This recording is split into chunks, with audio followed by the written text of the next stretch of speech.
Hello friends, welcome to crack TET. I am Tanu Shukla.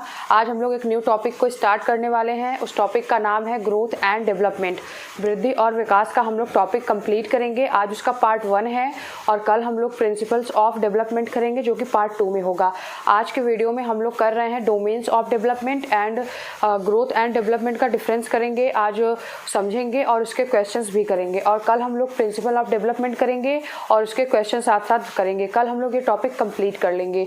तो आप लोगों को काफ़ी बेनिफिशियल होगा ये सेशन देख के। और अगर आप लोगों को मेरे इस चैनल के कंटेंट पसंद आ रहे हों और आप लोगों को लगता है कि जो मैं कंटेंट दे रही हूँ वो सीटेट के लिए यूज़फुल हो सकते हैं, तो आप मेरे वीडियोस को लाइक करें, शेयर करें और मेरे चैनल को सब्सक्राइब करें और बेल आइकन को भी प्रेस करें ताकि आप लोगों को मेरे इस चैनल के नोटिफिकेशंस मिलते रहें। Thank you so much. अब हम लोग चलते हैं अपने टॉपिक की तरफ, अपने आज का टॉपिक की तरफ। तो आज का हमारा जो टॉपिक है वो है difference between growth and development. पहले हम ग्रोथ और डेवलपमेंट को समझेंगे और फिर उसके डिफरेंस को भी समझेंगे। वृद्धि और विकास में क्या अंतर है। तो सबसे पहले हम बात करते हैं ग्रोथ और डेवलपमेंट की। तो ग्रोथ जो होता है वो नैरो सेंस में यूज़ होता है और जो डेवलपमेंट होता है वो ब्रॉडर सेंस में यूज़ होता है। व्यापक अर्थों में हम डेवलपमेंट का यूज़ करते हैं।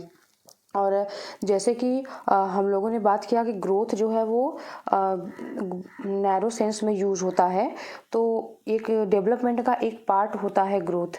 जैसे कि ये ग्रोथ है और ये डेवलपमेंट है। तो जो डेवलपमेंट है उसमें ग्रोथ समाहित होता है। तो डेवलपमेंट में जो भी विशेषताएं होंगी उसमें ग्रोथ की विशेषताएं भी शामिल होंगी। उसके अलावा अन्य विशेषताएं भी शामिल होती हैं। लेकिन अगर हम ग्रोथ की बात करें तो ग्रोथ में कुछ स्पेसिफिक विशेषताएं ही होती हैं। अब हम देखते हैं कि ग्रोथ और डेवलपमेंट में अंतर क्या है। सबसे पहला अंतर तो यही है कि ग्रोथ जो है वो नैरो सेंस में यूज हो रहा है और डेवलपमेंट जो है वो ब्रॉडर सेंस में यूज हो रहा है। तो अब हमारा पहला ऑप्शन है कि ग्रोथ जो है वो बायोलॉजिकल प्रोसेस है और जबकि जो डेवलपमेंट है वो बायोलॉजिकल के साथ साथ इस पर जैविक क्रिया का तो प्रभाव पड़ता ही है, उसके बाद इन्वायरमेंटल प्रोसेस का भी काफ़ी प्रभाव पड़ता है। जैविक पर्यावरणीय प्रक्रिया का भी काफ़ी प्रभाव हमारे डेवलपमेंट पर पड़ता है। जबकि हमें पता है कि जो ग्रोथ होती है वो फिजिकल एस्पेक्ट से जुड़ी होती है।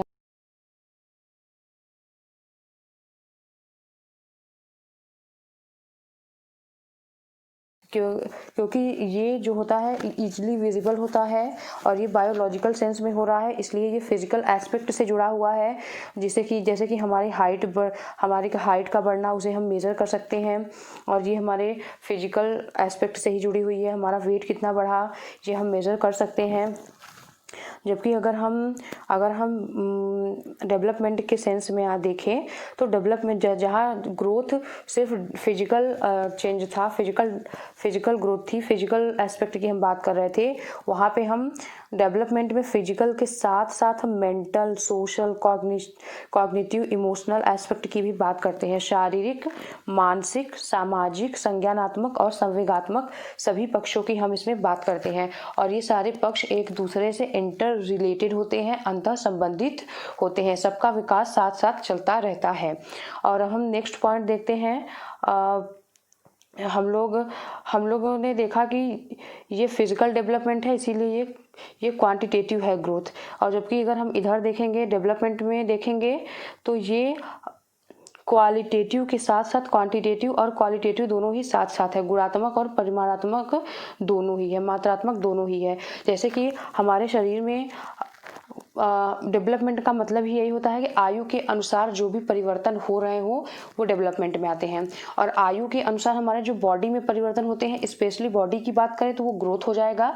लेकिन अगर हम हमारे बॉडी के साथ साथ हमारे व्यवहार में भी चेंजेस आते हैं, हमारे सोचने में भी आयु के अनुसार चेंजेस आते हैं, हमारे प्रॉब्लम सॉल्विंग स्किल में भी चेंजेस आते हैं, हमारे सोशल रिलेशन में भी चेंजेस आते हैं। तो ये सारे जो चेंजेस हैं जो ये क्वालिटेटिव डेवलपमेंट को दर्शाते हैं कि हमारी आयु के अनुसार हमारे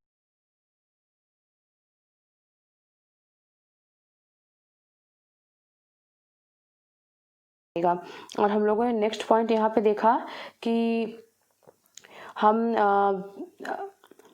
लोगों ने देखा कि ग्रोथ जो होता है वो आनुवंशिकता से जुड़ा होता है और जबकि डेवलपमेंट जो होता है डेवलपमेंट जो होता है वो पर्यावरण से जुड़ा होता है, यहाँ पे पर्यावरणीय एस्पेक्ट से ज़्यादा जुड़ा होता है। अब ये आनुवंशिकता से कैसे जुड़ा हुआ है, जैसे कि को हमारे फिजिकल एस्पेक्ट में हमारे बाल आते हैं, आँख आते हैं, हमारे बॉडी का कलर आता है, ये सारी चीज़ें जो हैं वो आनुवंशिकता से ही जुड़ी होती है कि हमारे आँखों का कलर कैसा होगा, ये ज़्यादातर हमारे आनुवंशिकता से ही जुड़ी होती है।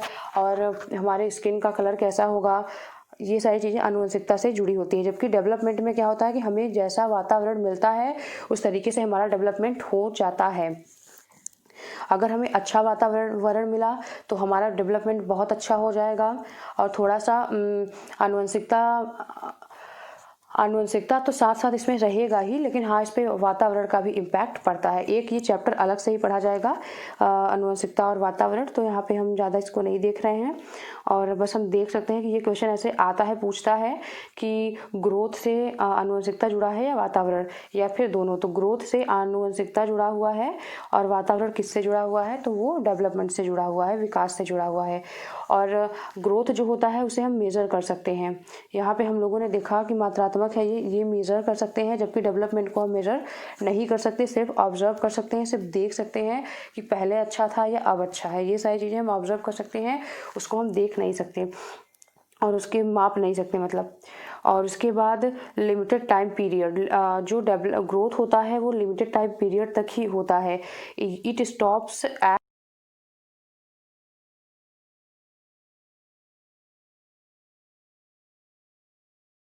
हमारी ग्रोथ रुक जाती है। ज़िंदगी भर तो ग्रोथ होती नहीं रहती, ज़िंदगी भर तो हमारे हाइट नहीं बढ़ती रहती, ज़िंदगी भर तो हाइट बढ़ेगी तो हम लोग कितने बड़े हो जाएंगे। तो ज़िंदगी भर हर चीज़ का एक टाइम पीरियड डिसाइड है कि हमारी हाइट कितने एज तक बढ़ेगी।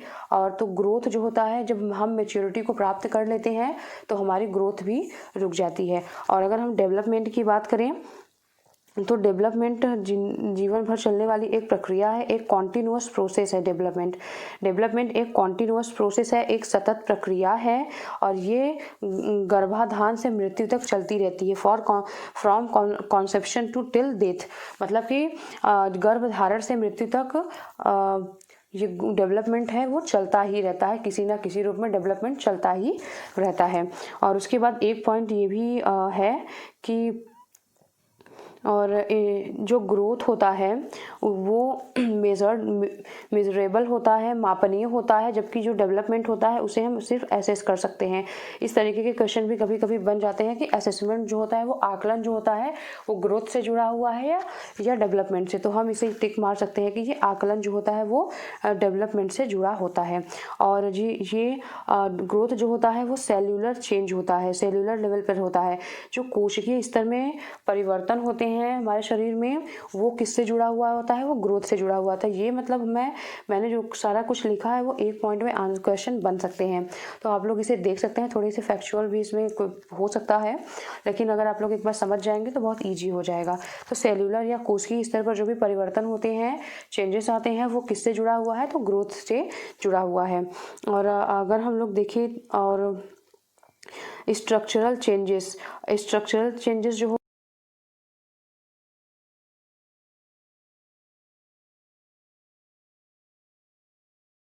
परिवर्तन होते हैं स्ट्रक्चर में, हमारी बॉडी स्ट्रक्चर में जो भी परिवर्तन होते हैं, एज के अनुसार लड़कों में अलग परिवर्तन होते हैं, लड़कियों में अलग परिवर्तन होते हैं, और ये इजीली विजिबल भी होते हैं। तो ये सारी चीज़ें ग्रोथ में समाहित होती हैं। जबकि अगर हम यहाँ पे डेवलपमेंट की बात करें, यहाँ पे हम देख भी सकते हैं कि ये बच्चा इतना छोटा है, इतना बड़ा, इतना बड़ा, इतना बड़ा हो गया। तो ये इजीली विजिबल है और स्ट्रक्चर में भी चेंज हो रहा है। और जबकि अगर डेवलपमेंट में आए तो स्ट्रक्चरल तो चेंज यहाँ पे हो ही रहा है, उसके साथ फंक्शनल चेंज भी हो रहा है कि बच्चा आयु के अनुसार उसके शारीरिक परिवर्तन तो हो ही रहे हैं, उसके बाद उसके कार्य प्रणालियों में भी परिवर्तन हो रहे हैं। वो उसके सोचने का तरीका, बात करने का तरीका, सोशल रिलेशनशिप रखने का तरीका, प्रॉब्लम सॉल्व करने का तरीका, रीजनिंग का तरीका, थिंकिंग का तरीका, सारी चीज़ें बदलती हैं। और वो सारी चीज़ें किस में आती हैं, तो वो सारी चीज़ें जो आती हैं वो डेवलपमेंट में आती हैं।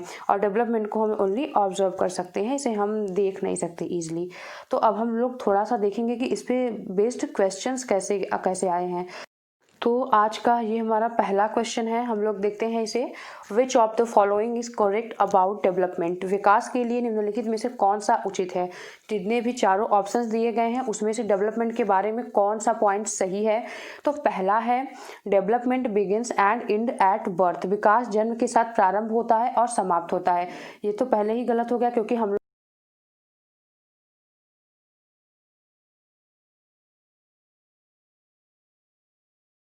है socio cultural context plays an important role in development. सामाजिक सांस्कृतिक संदर्भ विकास में एक महत्वपूर्ण भूमिका का निर्वाह करता है। तो ये सही हो सकता है। और थर्ड देखते हैं, डेवलपमेंट इज यूनी डायमेंशनल। विकास एकल आयामी है। विकास एकल आयामी नहीं है, विकास बहुआयामी है। तो ये भी ऑप्शन नहीं होगा, ये दोनों ऑप्शन नहीं होंगे। उसके बाद डेवलपमेंट इज डिस्क्रीट।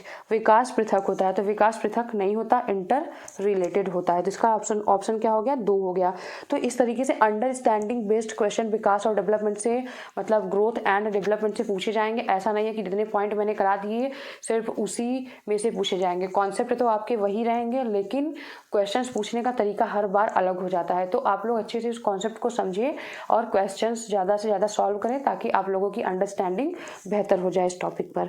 अब नेक्स्ट क्वेश्चन लेते हैं। एक क्वेश्चन ये है, ह्यूमन डेवलपमेंट इज, मानव विकास है बोथ क्वांटिटेटिव एंड क्वालिटेटिव, मात्रात्मक और गुणात्मक दोनों, क्वांटिटेटिव मात्रात्मक, क्वालिटेटिव गुणात्मक, unmeasurable to a certain extent, कुछ सीमा तक अमापनीय।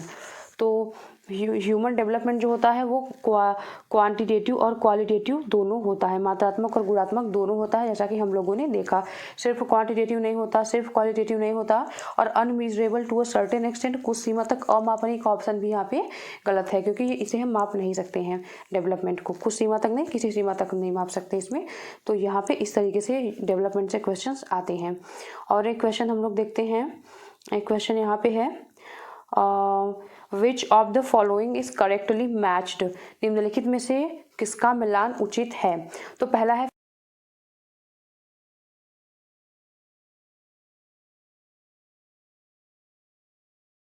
है, जैसे कि फिजिकल डेवलपमेंट किससे जुड़ा हुआ है? तो हम लोगों ने देखा था कि ये वंशानुगत से जुड़ा हुआ है, और परिपक्वता के तो ये इन्वायरमेंट से फिजिकल डेवलपमेंट नहीं जुड़ा होता, ये ग्रोथ से जुड़ा होता है। तो ग्रोथ किससे जुड़ा होता है? वो हमारे आनुवंशिकता से जुड़ा होता है। तो ये पहला ऑप्शन तो यहाँ पे गलत हो गया। शारीरिक विकास वातावरण से जुड़ा नहीं होता है। उसके बाद कॉग्निटिव डेवलपमेंट, मैच्योरेशन, संज्ञानात्मक विकास जो होता है ये डेवलपमेंट के ब्रॉडर सेंस में यूज़ किया जाता है इसको। तो ये मैच्योरेशन जो होता है वो हेरिडिटरी से जुड़ा होता है, आनुवंशिकता से जुड़ा होता है, और मैच्योरेशन जो है वो फिजिकल डेवलपमेंट से जुड़ा होता है। तो ये भी यहाँ पे गलत हो जाता है, दूसरा पॉइंट भी यहाँ पे गलत हो जाता है। तीसरा है सोशल डेवलपमेंट, इन्वायरमेंट से जुड़ा होता है, सामाजिक विकास वातावरण से जुड़ा हुआ होता है, ये पॉइंट सही है।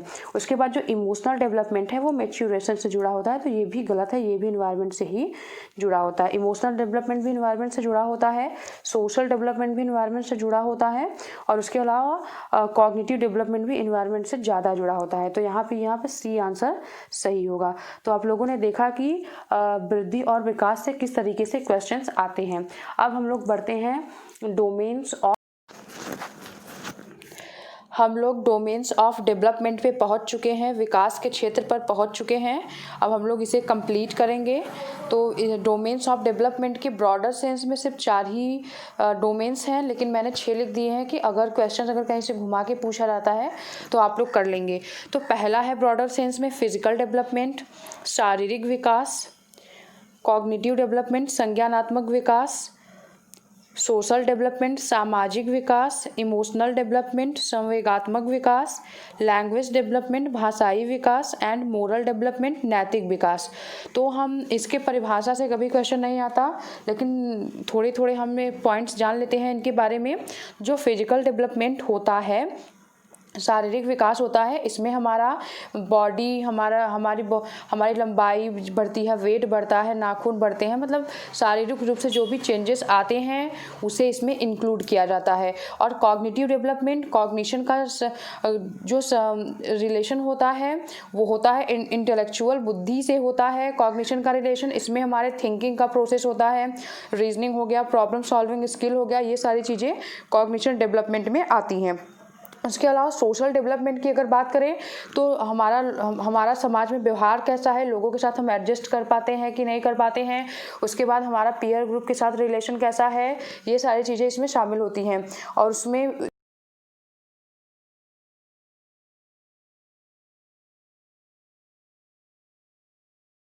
कितना काबू है, ये सारी चीज़ें इमोशनल डेवलपमेंट में आती हैं। लैंग्वेज डेवलपमेंट में भाषा के विकास को लिया जाता है कि हम आयु बढ़ने के साथ साथ हमारे भाषा को प्रयोग करने की दक्षता बढ़ती जाती है।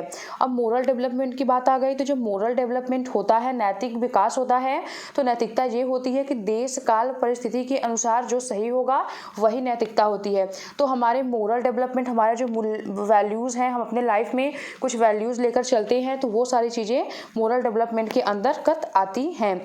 तो अब हम इसके परिभाषा से, डिफिनीशन से कोई क्वेश्चन नहीं आता, हम देखते हैं कि इससे क्वेश्चन आते कैसे हैं।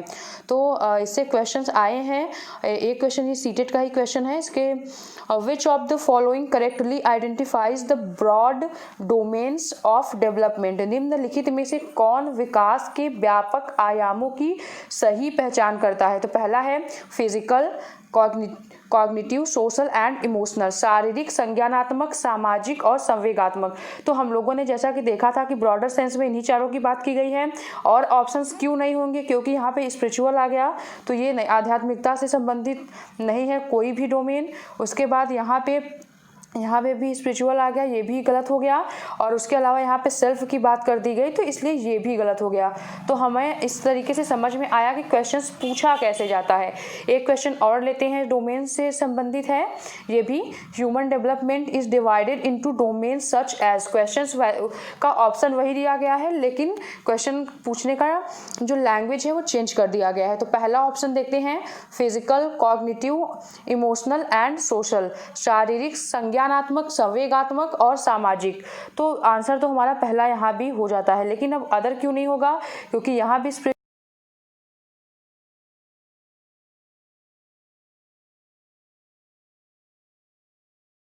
डायरेक्ट डोमेन कोई भी नहीं था, कोई भी क्षेत्र ऐसा नहीं था, इसलिए ये भी गलत। और उसके बाद यहाँ पर भी स्पिरिचुअल आ गया, तो ये भी गलत हो जाता है। तो हमें समझ में आ गया कि डोमेन से क्वेश्चंस कैसे आते हैं। यहाँ पे हमें कॉन्सेप्ट का ही यूज़ करना पड़ेगा, क्योंकि क्वेश्चन की लैंग्वेज बार बार अलग अलग हो सकती है। अब हम चलते हैं अपने नेक्स्ट टॉपिक पर। हम लोग अब एक पॉइंट देखेंगे जो कि बहुत ज़्यादा इंपॉर्टेंट होता है एग्ज़ाम के लिए, फिजिकल डेवलपमेंट, शारीरिक विकास में एक पॉइंट होता है मोटर डेवलपमेंट, गत्यात्मक विकास। तो जो गत्यात्मक विकास होता है, मोटर डेवलपमेंट होता है, इसमें हम क्या करते हैं कि हम जिन कार्यों को हम अपनी मांसपेशियों का यूज़ करके, अपनी मसल्स का यूज़ करके करते हैं, वो मोटर डेवलपमेंट के अंदर इंक्लूड किया जाता है। इसमें 2 पॉइंट होते हैं और बहुत ज़्यादा इंपॉर्टेंट होते हैं, और इससे काफ़ी टाइम क्वेश्चन पूछा गया है और आगे भी पूछने की संभावना रहती है। लेकिन अगर हमें इसमें कोई कन्फ्यूजन नहीं रहती है तो ईजिली क्वेश्चन हम सही कर सकते हैं। तो अगर इसमें 2 स्किल्स आती हैं, gross motor skill and fine motor skill, और इसका अगर क्रम पूछा जाए, पहली बात तो सीटेट में इसमें क्रम से क्वेश्चन पूछा गया था, तो ग्रॉस मोटर स्किल से हम फाइन मोटर स्किल की तरफ चलते हैं। तो यहाँ पे ये क्रम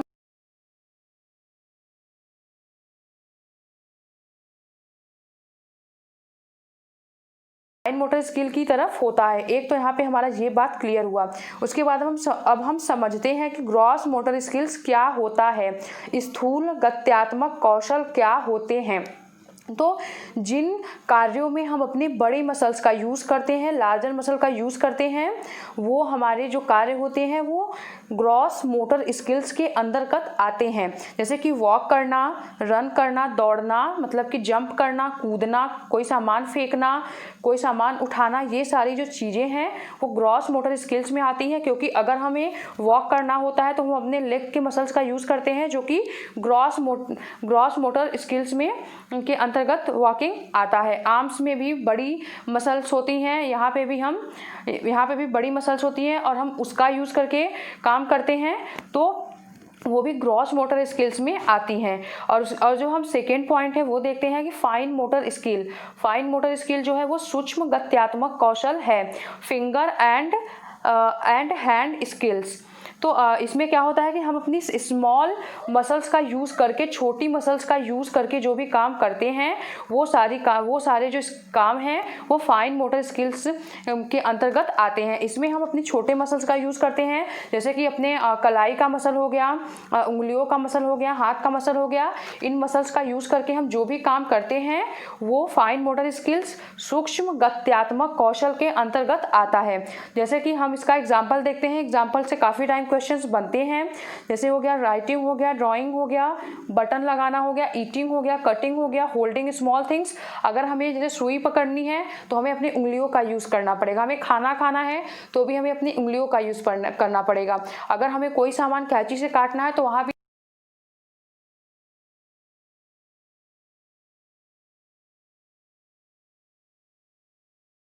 और कीबोर्ड, अगर हम कंप्यूटर के कीबोर्ड यूज़ कर रहे हो या मोबाइल का कीबोर्ड यूज़ कर रहे हो वहाँ भी हम अपने फिंगर्स का यूज़ करके करते हैं। तो ये भी यहाँ पे हम अपने छोटे मसल्स का यूज़ कर रहे होते हैं।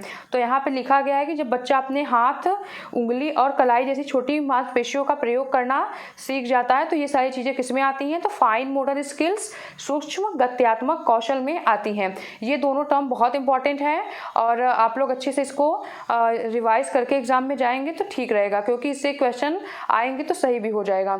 अब हम क्वेश्चंस देखते हैं कि इस पे क्वेश्चंस आए कैसे हैं। There are individual variation in the rate of motor development, yet the sequence of motor development is from 2. चालक विकास की दर में व्यक्तिगत विविधताएं होती हैं, फिर भी चालक विकास का क्रम क्या होता है। तो हम लोगों ने पहले ही बात कर ली कि gross motor development to fine motor development, पहले में ग्रॉस मोटर डेवलपमेंट, दूसरे में यहाँ पे फाइन मोटर डेवलपमेंट भरा जाएगा। अपरिष्कृत स्थूल चालक विकास, परिष्कृत सूक्ष्म चालक विकास, ये थर्ड इसका आंसर हो जाएगा। कंफ्यूजन इन्हीं दोनों में होनी थी लेकिन ये आंसर नहीं होगा क्योंकि हम लोगों ने इसका क्रम देख लिया था। ऐसे क्वेश्चंस आते हैं और ये सीटेट का ही क्वेश्चन है। उसके अलावा नेक्स्ट क्वेश्चन पर चलते हैं।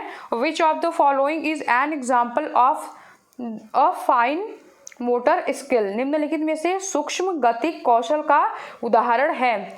फुदकना नहीं है, रनिंग दौड़ना भी नहीं है, चढ़ना भी नहीं है, लिखना है यहाँ पे राइटिंग होगा इसका ऑप्शन, क्योंकि यहाँ पे हम अपनी उंगलियों का यूज़ कर रहे होते हैं और उंगलियाँ जो हमारी आती हैं वो फाइन मोटर स्किल्स में आती हैं। पलक झपकाना भी फाइन मोटर स्किल्स में आएगी। अगर हम आईलाइनर लगा रहे होते हैं अपने आंखों पर तो वहाँ भी हम अपने फाइन मोटर स्किल्स का ही यूज़ करते हैं। तो इस तरीके से मुझे लगता है आप लोगों को समझ में आ गया होगा कि क्वेश्चंस कैसे फ्रेम होते हैं इन दोनों पॉइंट्स से। आज का हमारा लास्ट टॉपिक है factors affecting growth and development, विकास व वृद्धि को प्रभावित करने वाले कारक। तो इसमें से क्वेश्चंस नहीं आते हैं, फिर भी हम लोग जल्दी से 2 मिनट में जल्दी सारे पॉइंट्स देख लेते हैं। तो अगर हमें हमारे शरीर में कोई बीमारी हो जाती है तो वो भी हमारे ग्रोथ और डेवलपमेंट दोनों को प्रभावित करेगा। हमारी बुद्धि, हमारा इंटेलेक्चुअल पावर, अगर किसी की बुद्धि तेज है तो उसका ग्रोथ, उसका डेवलपमेंट ज़्यादा अच्छा होगा। अगर कोई मंद बुद्धि बच्चा है तो उसका डेवलपमेंट थोड़ा पीछे रह जाता है। उसके बाद हेल्थ हो गया, स्वास्थ्य। जो व्यक्ति स्वस्थ ज़्यादा रहता है वो ज़्यादा पॉजिटिव साइड में देख पाता है और उसके ज़्यादा विकास होने की संभावनाएं रहती हैं। और उसके बाद थॉट प्रोसेस हमारा हो गया, सोसाइटी हो गया, हम कैसे सोसाइटी से बिलोंग करते हैं, हमारा आसपास का वातावरण कैसा है, ये सारी चीज़ें भी काफ़ी प्रभावित करती हैं हमारे वृद्धि और विकास को। हमारा फूड हो गया कि हम पोषक तत्वों को ले रहे हैं कि नहीं ले रहे हैं, ये सारी चीज़ें भी, अगर हम अच्छा भोजन कर रहे हैं जिसमें कि सारे पोषक तत्व हैं तब तो हमारे शरीर का विकास अच्छे से हो जाएगा, लेकिन और शरीर की वृद्धि भी हो जाएगी। लेकिन अगर हम कुपोषण का शिकार बीमार हैं तो शरीर का विकास उस लेवल पे नहीं हो पाएगा, वृद्धि भी नहीं हो पाएगी। हमारा कल्चर भी हो गया, हमारा कल्चर कई बार हमें आगे बढ़ने से भी रोकता है, हमारा विकास होने से रोकता है। और इन्वायरमेंट में तो सारी चीज़ें ही आ जाती हैं, तो इससे क्वेश्चंस नहीं बनते हैं। फिर भी एक पॉइंट था तो मैंने ले लिया। तो आज का हमारा टॉपिक यहीं पे ख़त्म होता है। कल हम लोग डेवलपमेंट के प्रिंसिपल्स करेंगे और स्टेजेस ऑफ डेवलपमेंट भी करेंगे, और कल हमारा ये पार्ट 2 में ये वृद्धि और विकास का टॉपिक ख़त्म हो जाएगा। Thank you so much.